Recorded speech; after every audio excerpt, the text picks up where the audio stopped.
we have Mr. Dale Wolfley joining the Raspy Voice Kids. We want to thank you so much for joining us. Thank you for being a friend of our program. Hey, absolutely. It's great to be here. And, I do have a question, before we get started is Raspy Voice Kids. Can you let me in on it? Yeah, so people ask us that all the time. And what happened is when we were kids, we had these scratchy, raspy voices, and our friends called us the Raspy Voice Kids. The funny thing is, we didn't know about it till like a decade later when they let us in on the secret that that's what they called us.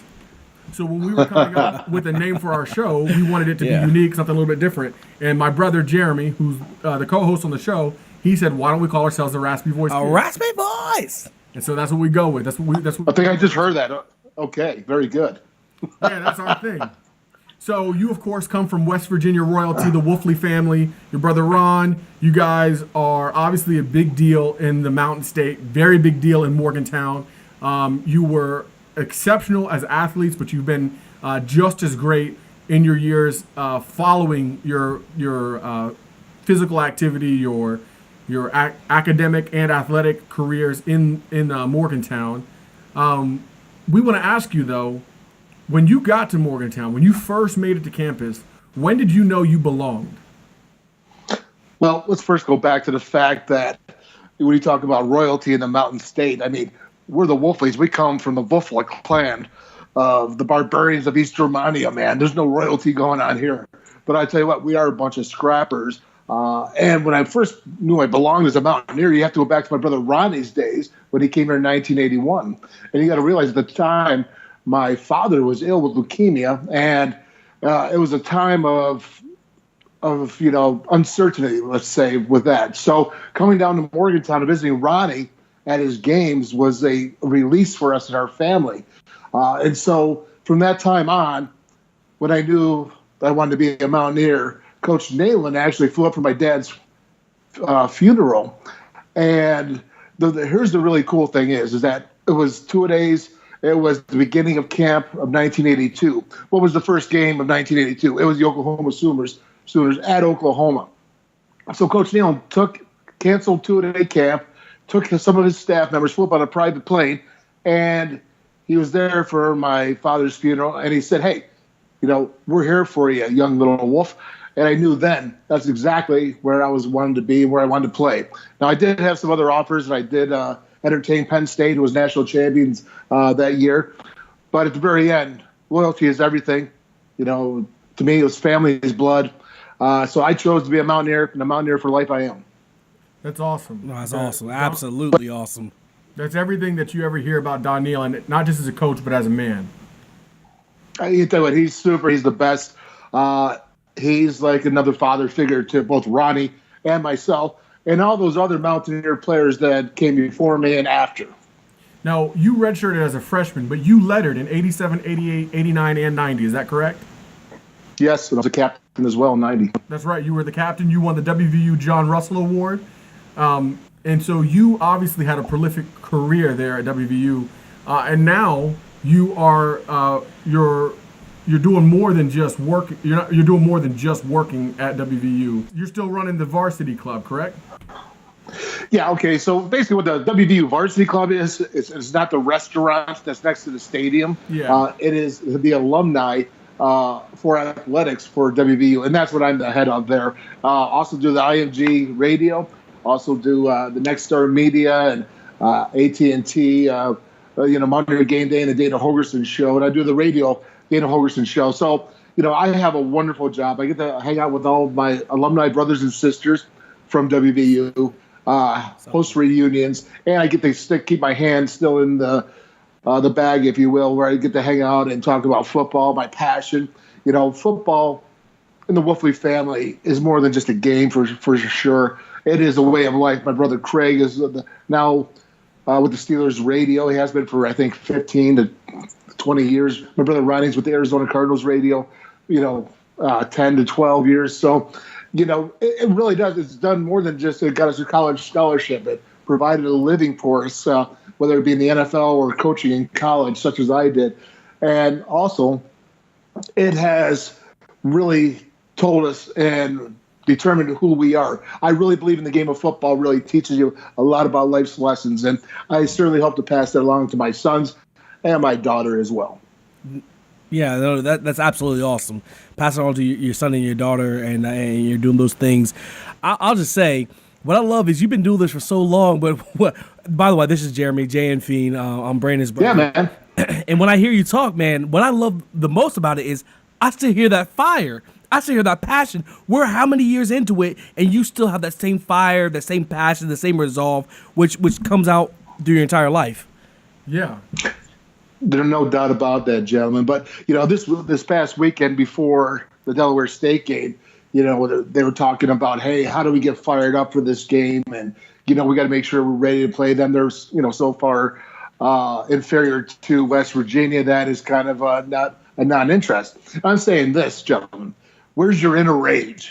Okay, your inner rage is somebody that's trying to compete against you, trying to make you lose, and your brothers out there in the field lose as well. When you put in all that hard work, when we start back from winter conditioning in January, all the way through up to then you got spring ball, and you go out there and you hit the springtime. I mean, you want to be out there enjoying the weather, right, with the winter breaks, but no, you're out there, you're smashing it. You're getting bloody knuckles, you're getting bloody noses, okay? You're hurting your elbows, your knees, your ankles, your sweat, blood, and tears. And then you go through summer where it's just all high conditioning, getting ready for the season. And then you get to the season, man, and you get to play only 12 games guaranteed.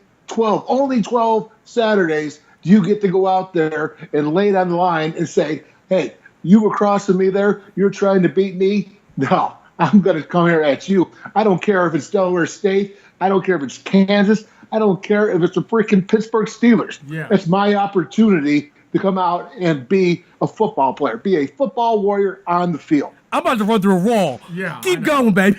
I love it. I love it. This is my dude. Look, I love Gibby. I love Hogerson. I love Spav. Move over. This is my dude right here. Keep going, baby. No, we love it too. That's why we get the boom out of the Dale Wolfley. Can you tell us about the Wolf's Den? Can you tell us about the Wolf's Den?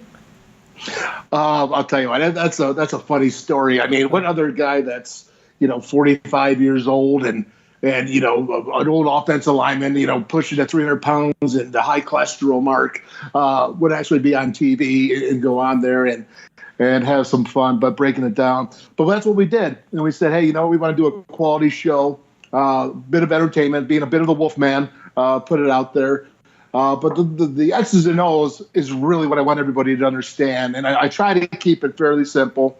Try to progress a little bit through the season, week by week, showing more things. I really love teaching football. And I love when people come up to me and they say, man, I really appreciate what you're doing out there, because not only are you trying to pump and brand WVU football, but you're also trying to inform us so I can understand the game better. And that's the greatest satisfaction I have. Now, I'm on the Dana Holgerson TV show. We have the Wolf's Den. The past couple of weeks, I've had Jake Spavital in there. Yeah. And, of course, the offense has just been, absolutely on fire thus far. So I tell you talk about a young cat with wisdom, man. I'm telling you, I can sit there and I learn from him. And we go in there about 5-6 minutes and we just break down some plays. And I'm like a kid in a candy store with Jake Spavital. But when Dana Holgerson comes in with that, he hasn't been in this year yet. But the past years, he's been coming in. And I just really enjoy it. And then I get Gibby in there, and then we get really fired up. See, Jake's laid back, or Gibby's the blood starts, rushing through his temples, and the veins start popping out. And then it's just a really great segment. And then, of course, they do the Wolf's Den on Mountaineer Game Day, where I break down the opponent. I do that by myself because, obviously we got to keep that fair and make sure that we do it the appropriate way. And then we have a little entertainment at the end. So that's basically the Wolf's Den on TV. And, I'm having a great time with it. My executive producer, Chuck Scatterday, is fantastic. And we keep finding ways of being creative, but also informative as well. Now, when can they catch that? I know it's on YouTube, but when can they catch that on television? Yeah, on television, the Dana Holgerson show comes on AT&T Sports Network. That's Root Sports, the old Root Sports. AT&T Sports Network every Friday at 5 p.m. And then at every Saturday at 9 a.m. on Nexstar media stations all across through the state of West Virginia. And then Mountaineer Game Day comes on at 10 on the Nexstar media stations. And then at 11 again on AT&T Sports. I think that was 3 T's. For AT&T Sports Network. So, It's all live except for my thing. We pre-record tomorrow on Wednesdays, and there's just no way because I got to do the live radio from Mountaineer Sports Network from IMG on Saturday mornings. So we're there 3.5 hours prior, and we're kicking it off there with the signal caller Jed Drenning and Danny Zangrilli. So it's quite a full week, but I love what I'm doing, guys. I love it. So you were talking about breaking down the game. You were talking about educating and teaching. Tell us what we saw watching Delaware State. What was something that maybe the average viewer did not pick up on? Well, I don't know if you actually saw on the special teams how they progressed the way they did. They really were buying. Let's take the punt return. Everybody's been talking about the punt return and not getting the yards that we needed, and the decision making and all those things. Well, the punt return is 11 guys on the field. Yeah. The guy that's catching the punt, that's just one of 11.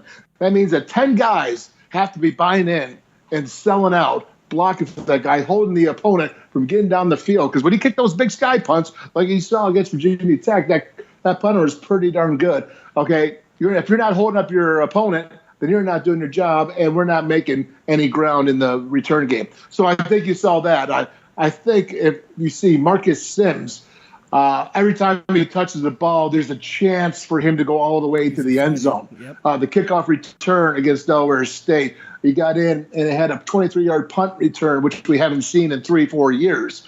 Then you see him in the catching department where he has 5 catches now, 3 for touchdowns. And he's absolutely phenomenal with the speed. I really like the way he's coming along. I think he's going to be a big factor down the road. And, of course, when you're looking at Will Greer and the passing efficiency that he's doing, I mean, he was 19-27 for, he was 65.7%. That's where you want to be for a winning quarterback. And it wasn't even his best day. He threw for 304 yards. He's number 10 in the nation. How about that? How about that? 304. It's a bad day. Yeah. Okay. There you go. All right. You know what? I just caught that. See? Yeah. Even sometimes I can be intelligent as well. And you call him Will Greer. We call him Mountain Greer. Mountain Greer. I like that. I think that works pretty good. But, when you see that, a guy who's having a performance like that, and then let's not even talk about Gary Jennings and his 23 receptions. He's averaging 15.8 yards per receiving. David Sills, we know he's number 2 in the nation touchdown receptions. And Karan White, did you see him get big air last Saturday when he went up? I mean, I don't care who your opponent is. That's a man that wants the ball, seeking the ball, going to get a touchdown, determined to get it. And that's just the 5 receivers there. When you add in a Reggie Roberson, who's a freshman, who caught his first touchdown on Saturday, he's doing some really good things as a true freshman. And I'm really excited for him because I think he's got a lot of ability. He's a long ways away. But, we're looking for what's going to be the future, and you got to keep bringing them in, all the players, and bringing them up and working them through. And so right there, you got a pretty darn good receiving core. And then you have Justin Crawford leading the Big 12 in rushing. Oh, JC, right, man? I mean, let's not forget about those big hogs up front, right? Oh, yeah, we look good. That's no doubt. Now he's averaging, I believe, 7.6 yards per carry in the Big 12, leading the Big 12 with 328 yards. And you don't get that, though, just by being JC. He's a heck of a player. He's experienced. This added extra year for him has really helped him. I can see it. He's a team leader. I think the press conference today, Coach Hogerson was talking about he was the biggest cheerleader. I mean, here's a junior college guy that came in and he started leading from day one. And that just doesn't really happen. That's not your every junior college event, every junior college guy coming in. So that's really impressive. And I think Kenny McCoy's going to be back in this week. He's averaging 5 yards a clip. Tommy Martell Petaway didn't look good last week.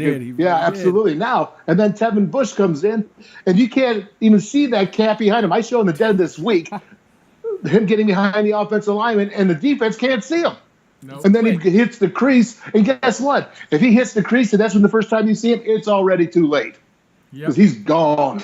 No, I had an opportunity to talk to Justin Crawford after the game. We call him Jamal Crawford because I messed up so many times. And one of my questions was like, what happens if you break 70-yard run, go out of the 10-yard line, at the 2-yard line, and then McCoy or Petaway comes in and finishes off the drive? And without hesitation, he said, those are my brothers. and I support them, and I love it just the same. Like, I'm probably winded, let them get the touchdown. So what I love about him is he's ready to lead. I mean, he's a baller. Like, you watch him, dude is a baller. He can play ball, but also he's all about the team as well. I love it too. There's not a absolute doubt in my mind. I enjoy watching him. I enjoy what he does for his teammates. He's always there. He's always pumping up. And you know what?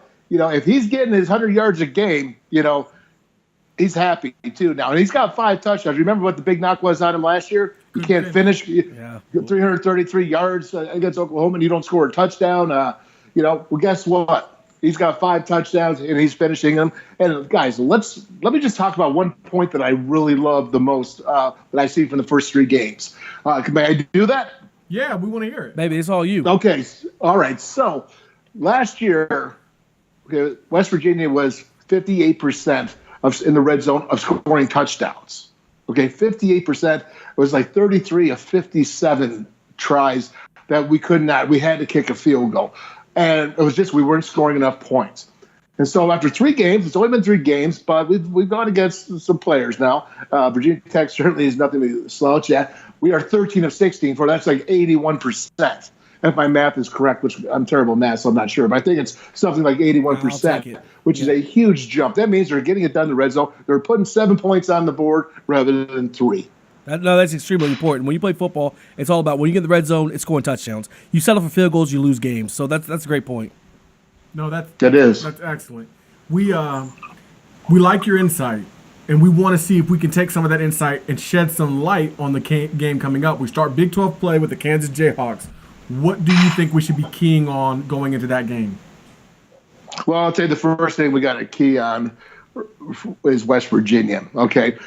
The Kansas Jayhawks have improved tremendously, and they have really good football players. But like Delaware State and East Carolina, this is an opportunity for the Mountaineers to improve themselves. If you want to look at the defense and all the light number of starts by the defensive line, by Toya Savory, the safety, by the corners. I mean, you got Kenny Robinson, true freshman, in there at corner now. If you look at all those, you got Tonk in there, who's got, 3 starts now. Even Xavier Preston, who's a senior, he's only at 4 starts himself. Besides, SQ Avery, I mean, he's got 29, and then you have El Rashid Ben. He has, 16, 17 starts now. So those are the guys. Not that they haven't had meaningful reps, with Reese Donahue from last year and Adam Schuler from last year, but they haven't had them together. Does that make sense to you guys? So their chemistry. You're absolutely right. And with that gelling, then your chemistry comes out of it, and you know what your buddy's going to do. I know that if I'm El Rashid Benton, that if I take the B gap, that my boy Tonk's going to have the C gap or the D gap, whatever it is. Okay, that's how it is, and that's how they got to communicate. Communication, as in any sport, in any business, it's all making sure that all the players in the game are on the same page. And that takes time, that takes reps, and that requires a lot of wisdom, experience, and you can only get that one way, my friends, and that is to play the game. Very true. So Will Greer, if you look through the year, Will Greer has thrown the ball a lot. Kansas quarterback who's coming in has thrown the ball more than Will Greer has. Does that concern you for our defensive backs, something that we're trying to get, like you said, get to gel? Does that concern you for our defense to be playing a team that throws so much? Well, sure, it concerns me, but it also encourages me, too, because I'll tell you this, Peyton Bender, he can sling the ball. Really can. I'm telling you, this guy is averaging 343 yards per game.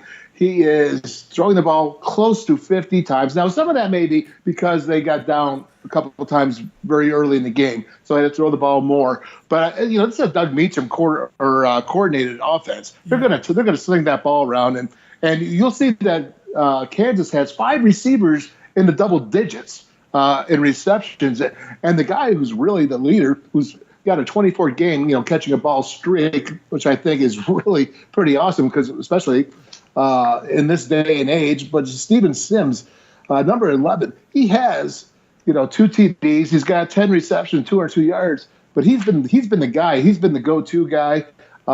Their tight end is pretty good. So they're doing some good things, throwing the ball. It's the running game that they're only averaging about 109 yards per game. But last week against Ohio, they had a back rip off 137 yards. But so they're going against Ohio. They got the running game going a little bit. So that makes me, gives me a little bit of wonder. But again, this is a great opportunity for our secondary to come out against a Big 12. We're going to face a lot of quarterbacks and receivers, a lot of great quarterbacks, a lot of great receivers. So this is another chance, another opportunity, another test for them to go out there and perform. And again, you got a true freshman. Man, you want to get all the reps you can get. So, I don't know if Gibby's going to leave him out on an island all the time. I'm sure he's going to have to work it some way, somehow. But the thing about Gibby, though, is you got to think about what he's the master of. Everybody says he's Gibby the gambler, which he could throw up 45 cover zeros, 6-man blitzes at you in a game, or he can drop 8. And that's the key is what he's going to do. But what you don't know is what he's going to do because he disguises the pre-snap so well. And that's where he's really successful, is keeping quarterbacks and coordinators guessing. And I think that's what you're going to see a lot of Saturday. So I am concerned. They put up big numbers. I mean, that passing game, they're like 9th in the nation in passing. So it can be scary, and they can score. They're scoring almost 32 points per game, which Kansas hasn't done that in 8 years. The interesting thing about Gibby disguising what he's doing is a lot of that relies on what you talked about earlier, and that's about people knowing where they're supposed to be and when they're supposed to be there.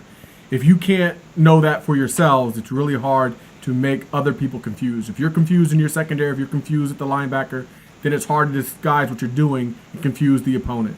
So hopefully, well, that's a great point, because what have we given up? How many big plays do we give up Saturday? I think half of the yards at Delaware State came on 3 plays. Yeah, 3 big plays. A.A.M, for example, had 63 yards rushing, but his long was 47 yards. Right. So, and that's my point. Yeah, overall they weren't beating us, but they beat us on big plays. But it keeps happening every game. We give up big we played 3 plays. games, and all 3 games we've give up huge chunks of yards and scoring drives. And that's where we got to be concerned. And that's where we got to clean it up. But I love Dale's. Mr. Wolfley's feelings. This is the opportunity against Kansas. Yeah, sure, like what he's talking about, he's not scared. This is the opportunity because we're going to see this in the Big 12 a lot. So, like he said, this is great for us. Well, let's face it, guys. If you're going to be scared here or over worried, then what are you going to do when Oklahoma State, Mason Rudolph comes? Oh, and then what's coming at the end of the year? I mean, you know what I'm saying? We're in real trouble. Good point. I mean, it's the fact, Baker Mayfield and Mason Rudolph and Will Greer, as excellent as they are, still got the most yards in the Big 12 and quarterback passing. The quarterback from Texas Tech. Yeah, that's what I was going to say. I mean, I forgot his name, but the coach is still slinging it down there. Yeah, and he's still slinging this for sure. But so this is all about passing. So this is an opportunity, and it's a great opportunity to go get out there and to make sure that we're all on the same page. Nothing worse than what you guys just said. If you're confused, you're going to confuse yourself. You're going to confuse everybody else. Nobody knows what you're doing, and that's what happens when you get blown assignments. And that's the whole chemistry. That's the whole gelling. Yeah. That's the whole communication. Is there any way – I just thought about this. Any way that Coach Spav replaces Coach Kingsbury as the GQ coach of the Big 12? Spav, I love Spav, and he's a chill guy.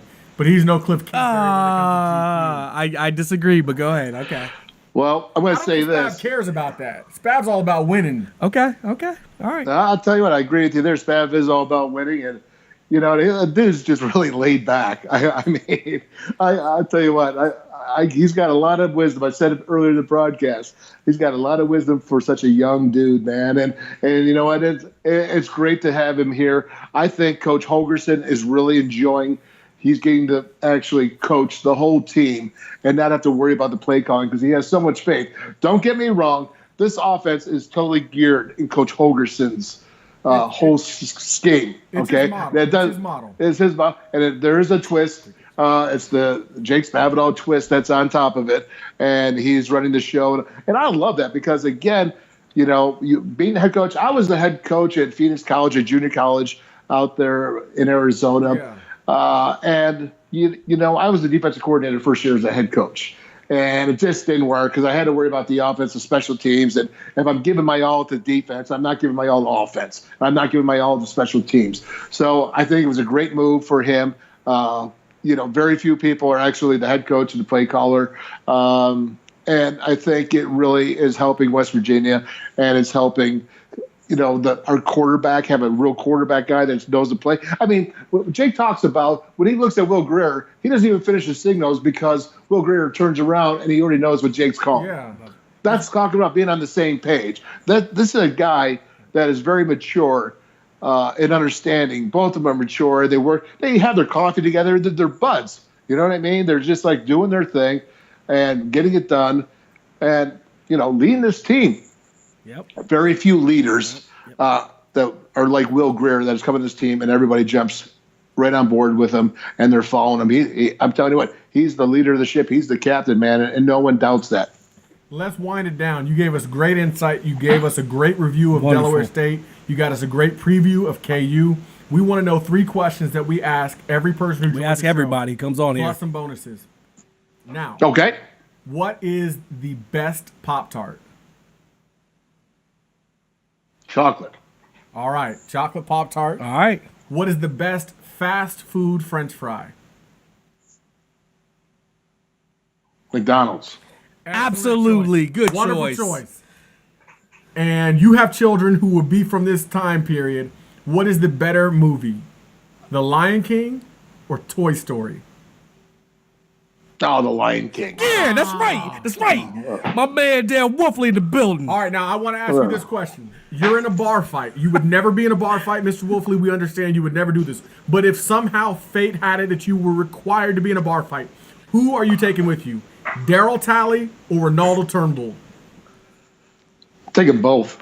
My brother Ron played against Daryl Talley. I saw him basically at the practices, and I played against Ronaldo Turnbull. Quick story about Ronaldo. We used to practice Wednesday night before our first game. It was always a night practice, and we'd have a scrimmage, and our quarterback threw the ball, defense intercepted, and this is my own teammate, of course, Ronaldo Turnbull, and I'm running to go make the tackle, and I never even saw it. You talk about cherry picking 101. Ronaldo came at me, and he got me from the side. It wasn't dirty, but it was a cherry pick. It was a cherry pick, and he took me. I tell you what, I never flew so head over or heels over head so fast and back. I did a 360 and a half. I did like a gainer, man. JJ Watt. He hit me so hard, and I'm like, I think I broke my. I felt like I broke my tailbone because I didn't do it. But I mean, I'm like, hey. We used to call him Ree. Hey, I said, it was a scrimmage, man. Yeah. You know, at the time he said, no, Wolf, always keep your head on a swivel. From that time on, my head was always on a swivel, and I always looked at cherry pick Ree, but I never got the opportunity. But you learned from it. Yeah, You yeah. learned. I learned. All right, there's moments in your time that you learn, and I'll tell you what, though, Daryl Talley could be one of the most fiercest defenders that West Virginia's ever put out there. He needs to have his jersey retired. They need to retire his jersey. Hey, I'm all about that, man. All right. I don't make that decision for sure, but I'll tell you what. Neither do we, but we're on the bandwagon. Well, all right, jump All right. on that bandwagon and make some noise, guys. All right, I got a question for you. Dream season, West Virginia goes undefeated here in the short future. They go undefeated. They go to the national championship, and they win the national championship. We have the crown. Who do we beat in the national championship? Pitt Who do we beat? or Penn State? Notre Dame. Notre Dame, you knew right away. Wow. It's payback time for Mr. Wolfman. Okay.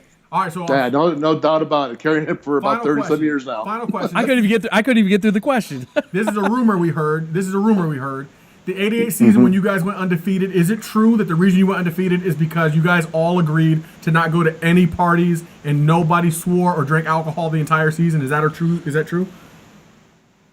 Who told you that? No, I'm kidding, man. I'm just kidding. I didn't think that was true. All right. So Hey, man, we're the Mountaineers, brother. That's right. We always will be and always have been. All Love right, it. I Dale, love it. Mr. Dale Wolfley, we want to thank you so much for joining the Raspy Absolutely. Voice Kids. Thank you for being a friend of the program. We are so grateful that you took time to talk to us. We look forward to talking to you in the very near future. Let's go Mountaineers. Yeah, man, let's go. Guys, good luck to you. Hey, we need you to say one thing for us. Oh, yes. Can you say, I'm Dale Wolfley, and I also hate Pitt? Yeah, I'll tell you. I'll get my inner rage going for Let me you. hear it. Check All it right. out. Here it comes. All right. Y'all ready? Here we go. 3, 2, and 1.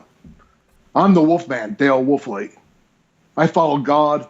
I'm a fierce protector of family. And yes, Mountaineer Nation is included in that family. And I also most sincerely hate Pitt. Yeah. Boom. Boom. We love it. All right. Thank you. Signing off.